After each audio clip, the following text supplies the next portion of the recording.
Hello friends, VS cooking studio में आप सबका स्वागत है। सबसे पहले तो आप सबको गणेश चतुर्थी की ढेर सारी शुभकामनाएं। और आज हम गणपति बापा का प्रसाद ही बनाने वाले हैं। और वीडियो देख के आपको पता चल ही गया होगा कि बापा को क्या पसंद है। तो चलिए आज हम बनाएंगे चूरमा के लड्डू, जो बापा को बहुत ही पसंद है और मुझे भी। तो चलिए हम रेसिपी बनाना शुरू करेंगे। तो सबसे पहले तो ये मेज़रमेंट फ्रेंड्स देख लीजिए। मैंने एक बड़ा कटोरी गेहूं का आटा लिया है। तो ये बारीक वाला आटा है, तो वो एक कटोरी लिया है। उसके साथ में है 2 चम्मच के करीब मैंने बेसन लिया है, और एक कटोरी से थोड़ी कम सूजी है, और ये एक कटोरी घी है। ये उसका परफेक्ट माप है, तो उसके हिसाब से ही हम सारा मेज़रमेंट लेके चलेंगे। तो ये सबसे पहले तो मैंने ये गेहूं का आटा लिया है, वो हम डाल देंगे और सारी चीज़ें हम मिक्स करने वाले हैं। उसके साथ में ये सूजी है, उसे भी हम मिक्स कर लेंगे। और ये बेसन है जो 2 चम्मच के करीब है। चलिए सबसे पहले तो हम अच्छे से मिक्स कर लेते हैं। उसके बाद में हमें घी का मोइन डालना है। मोइन आप आपकी चॉइस के हिसाब से डाल सकते हो, पर लड्डू में घी का मोइन ज़्यादा ही अच्छा रहता है। और फ्रेंड्स, मेज़रमेंट में सबके घर पे वज़न काटा नहीं रहता है, इसीलिए एक पिक कोई भी कटोरी का माप आप सेट कर लीजिएगा, ताकि हमारा लड्डू अच्छे से अच्छे बने। तो चलिए ये मैंने घी डाल दिया है। अब हम उसे अच्छे से मिक्स करना है मोइन को। ध्यान रखने वाली बात है फ्रेंड्स कि लड्डू आप कोई भी बनाओ, उसमें मोइन का महत्व बहुत ही ज़्यादा रहता है। तो उसका मेज़रमेंट एकदम सही होना चाहिए, तभी हमारे लड्डू अच्छे बनेंगे। तो चलिए हम अच्छे से उसे मिक्स कर लेते हैं। इस तरह से मैं दोनों हाथ से कर रही हूँ, ताकि बढ़िया से बढ़िया तरीके से हमारा मोइन अच्छे से मिक्स हो जाए। तो देखिए एकदम दरदरा सा आटा भी हो गया है, और हाथ में लेके हम धीरे से दबाएंगे तो इस तरह से हमारा आटा बाइंडिंग में आना चाहिए।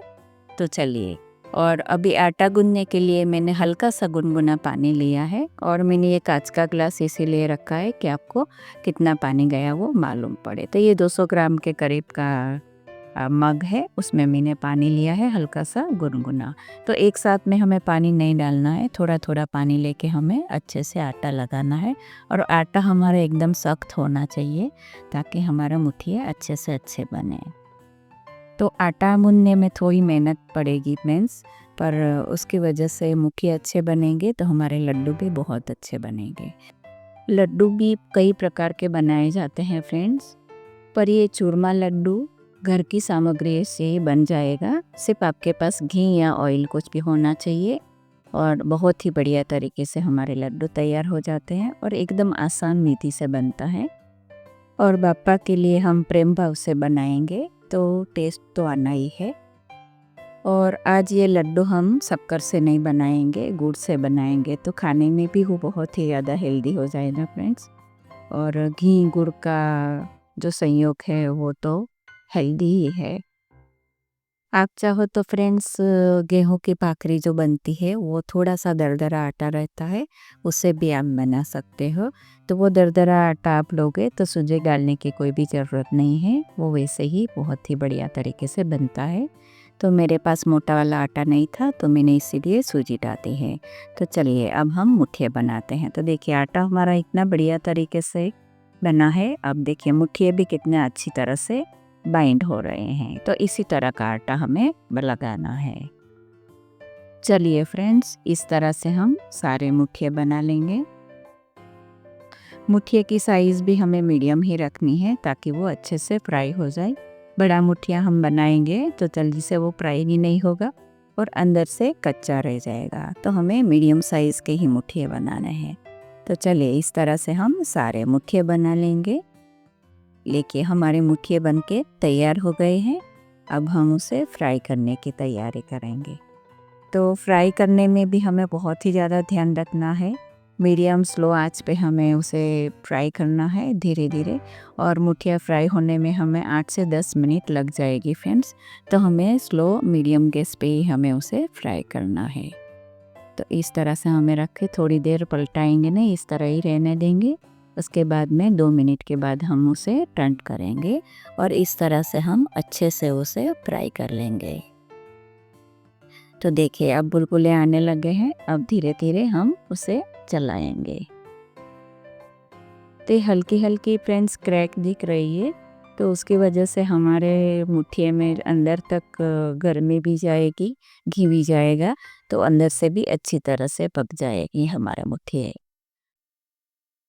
तो चलिए इस तरह से थोड़ी थोड़ी देर के बाद हमें उसे चलाना है और अच्छा सा गोल्डन कलर आए तब तक हमें उसे फ्राई करना है।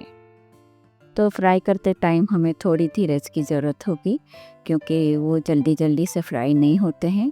तो इस तरह से हमें पलटा पलटा के फ्राई करना है। देखिए फ्रेंड्स, मुठिए का हल्का सा कलर चेंज होने लगा है। इस तरह से हमें पलटा पलटा के उसे फ्राई करेंगे तो अच्छे से चारों तरफ से वो फ्राई हो जाएंगे।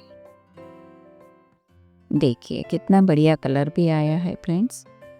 हम लोग छोटे थे तो मेरी मम्मी इस तरह से बनाती थी, तो हम तो ये मुठिए ही खा जाते थे आते तो खाने में ऐसे ही बहुत ही ज़्यादा टेस्टी लगते हैं फ्रेंड्स। देखिए कितना बढ़िया कलर भी आया है। थोड़ी देर अब और पकाएंगे हम, उसके बाद में हम निकाल लेंगे। तो देखिए अब हमारे मुठिए तैयार है, मैं आपको बताती हूँ। देखिए अच्छे से हमारे मुठिए तैयार हो गए हैं, अब हम उसे निकाल लेंगे। इसी तरह से फ्रेंड्स हमें सारे मुठिए तल के निकाल लेने हैं और उसे रूम टेम्परेचर पर आने तक हमें ठंडा करना है और उसके बाद में हम मिक्सी में ग्राइंड करेंगे। तो चलिए इस तरह से मैंने सारे मुठिए फ्राई करके निकाल लिए। फ्रेंड्स खुशबू इतनी बढ़िया आ रही है कि ऐसे ही खाने का मन कर रहा है। तो चलिए इस तरह से हमने सारे मुठिए निकाल लिए और अब हम उसे ठंडा करने के लिए छोड़ देंगे। तो फ्रेंड्स मेरे घर में साल में ये 2 बार बनता है ये लड्डू। जब गणेश चतुर्थी के टाइम पे मैं बनाती हूँ तब गुड़ से बनाती हूँ, और दिवाली के टाइम पे बनता है तो तभी मैं शक्कर से बनाती हूँ। तो चलिए इस तरह से हमें टुकड़ों में कर देना है ताकि वो जल्दी से भी ठंडा होता है और फिर हम उसे ग्राइंड कर देंगे। तो इस तरह से सारे मुठिए को मैंने क्रैक कर लिया है। देखिए इस तरह से अब हम उसे मिक्सी में चला लें। चलिए मैंने ये मिक्सी का जार ले लिया है, अब हम उसमें डाल देंगे। आपके पास बड़ा जार है तो बड़े जार में भी आप डाल सकते हो। मेरे पास ये चटनी वाला है तो मैं उसी में ग्राइंड कर लूँगी। तो चलिए वो 2 से 3 सेकंड में हमारा अच्छे से फ्राई हो जाएगा। देखिए हमारे मुठिए इतने बढ़िया तरीके से फ्राई हुए हैं कि उसे ग्राइंड होने में बिल्कुल टाइम नहीं लगेगा, और इतना बढ़िया तरीके से वो ग्राइंड हुआ कि आपको छन्नी से छानने की भी बिल्कुल ज़रूरत नहीं। देखिए मैं आपको पास से भी बता रही हूँ। देखिए बिल्कुल भी उसमें बड़े दाने नहीं हैं, इतने बढ़िया तरीके से हमारा चूरमा ग्राइंड हुआ है। तो चलिए अब हम आगे की प्रोसेस करेंगे। तो उसके लिए मैंने ये गुड़ लिया है, तो जितना गेहूं का आटा है उससे थोड़ा सा कम मैंने गुड़ लिया है, क्योंकि गुड़ का वज़न ज़्यादा रहता है। तो मैंने आधी कटोरी से ऊपर मैंने गुड़ लिया है। तो ये बड़ी वाली कटोरी है, तो समझो 400 ग्राम के करीब ये गुड़ होगा। तो उसे हमें अच्छे से मेल्ट करना हो, उसी चाशनी नहीं करनी है, सिर्फ गरम घी में उसे मेल्ट करना है। इस तरह से आपको अभी घी थोड़ा ज़्यादा लग रहा होगा, पर फ्रेंड्स ये माप से घी है और 500 ग्राम घी में ये पूरा लड्डू बन रहा है। तो मैं आपको लास्ट में बताती हूँ। देखिए अभी हमारा गुड़ भी अच्छे से मेल्ट हो गया है। इस तरह से बिल्कुल भी गांठें नहीं रहनी चाहिए, इस तरह से हमें मेल्ट करना है। तो चलिए मेल्ट तो हो गया, अब हम वो चूरमा जो बनाया है उसमें हम डाल देंगे इस तरह से। तो गुड़ की वजह से फ्रेंड्स चूरमा लड्डू का कलर भी बहुत ही बढ़िया आता है, पर आपको आधा गुड़ आधा शक्कर लेना है तो भी ले सकते हैं। तो गुड़ हमें इस तरह से मेल्ट करना है और शक्कर डालने हैं, तो उसे हमें पाउडर फॉर्म में लेना होगा और उसी स्टेज पे हमें मिक्स करना होगा ताकि वो बढ़िया तरीके से अच्छे से मिक्स हो जाए। तो देखिए फ्रेंड्स, आपको घी ज़्यादा लग रहा था ना, पर अभी अच्छे से उसमें मिक्स हो जाने के बाद वो परफेक्ट है। चलिए अब हमें बाकी के जो ड्राई फ्रूट और ये डालना है वो भी हम डाल देंगे। तो ये मैंने काजू और बादाम क्रश करके लिया था, वो हमने डाल दिया है। उसके साथ में चिरौंजी, मुझे लड्डू में चिरौंजी बहुत ही ज़्यादा पसंद है और आप भी ज़रूर से डालिएगा। और ये पोपी सीड्स ने खसखस, और इसके साथ में मैंने आधी कटोरी नारियल का बुरादा डाला। आपको पसंद है तो आप ज़रूर से डालिए, बहुत ही बढ़िया टेस्ट लगेगा। तो चलिए अब हम इसे अच्छे से मिक्स कर लेंगे। और फ्रेंड्स, अभी हमारा ये मिक्सचर बहुत ही ज़्यादा गर्म है, हल्का सा ठंडा होने तक, रूम टेम्परेचर पर आने तक हम रहने देंगे। उसके बाद में हम लड्डू बनाएंगे। और लास्ट में ये जायफल है, तो उसे हमें घिस के डालना है। मैं इलायची नहीं डाल रही हूँ, सिर्फ जायफल डालती हूँ। आप दोनों भी डाल सकते हैं, पर मुझे जायफल का टेस्ट ज़्यादा पसंद है, इसीलिए मैंने जायफल लिया। तो हल्का सा आधी चम्मच के करीब मैंने क्रश करके लिया है। चलिए अब हम मिक्स कर लेते हैं और हमारा चूरमा तैयार है। अब हल्का सा ठंडा हो जाने के बाद हम उसके लड्डू बनाएंगे। तो देखा फ्रेंड्स, कितना आसान तरीका है और घर की ही सामग्री से आप ये लड्डू बना सकते हो। आपको बाहर कहीं जाने की ज़रूरत नहीं है। और ये ड्राई फ्रूट है, जो जायफल है, वो ऑप्शनल है। आपको पसंद है तो आप डालिए, वरना ऐसे ही लड्डू हमारे बढ़िया लगेंगे। तो चलिए, सारा मिक्सर हमारा तैयार हो गया। अब हम थोड़ी देर उसे ठंडा होने देंगे और उसके बाद में हम लड्डू बनाएंगे।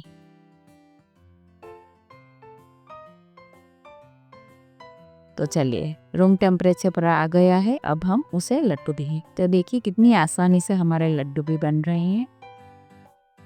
और खसखस, चिरौंजी, उसकी वजह से भी उसका टेक्सचर भी बहुत ही बढ़िया आता है। और बाहर से हम थोड़ी सी खसखस में कोट करेंगे। अब नहीं करना चाहो तो भी कोई बात नहीं, क्योंकि हमने अंदर भी खसखस डाली है। पर खसखस ऊपर पोट करने से वो बहुत ही बढ़िया दिखते हैं। देखिए कितना बढ़िया भी लग रहा है, कलर भी कितना बढ़िया आया थे।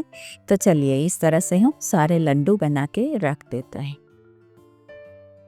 तो फ्रेंड्स, ये मेरी रेसिपी आपको पसंद आई हो तो मेरी चैनल है VS कुकिंग स्टूडियो, उसे लाइक, शेयर और सब्सक्राइब करना बिल्कुल भी मत भूलिए। और बेल आइकन है, उसे भी ज़रूर से प्रेस कीजिए, ताकि नए वीडियो की नोटिफिकेशन आपको सबसे पहले मिले। तो चलिए, हमारे चूरमा लड्डू तैयार है। तो अभी थोड़ा सजाएंगे, क्योंकि बापा को प्रसाद दिलाना है, तो अच्छे से हमें सजा के देना है। और इस तरह से आप बनाएंगे तो पापा को भी ज़रूर ये लड्डू पसंद आएंगे। आप प्यार से बनाइएगा, श्रद्धा से बनाइएगा, बहुत ही बढ़िया लगेगा। तो चलिए, आप ये रेसिपी एंजॉय कीजिए। नेक्स्ट रेसिपी में हम फिर मिलेंगे, तब तक के लिए धन्यवाद।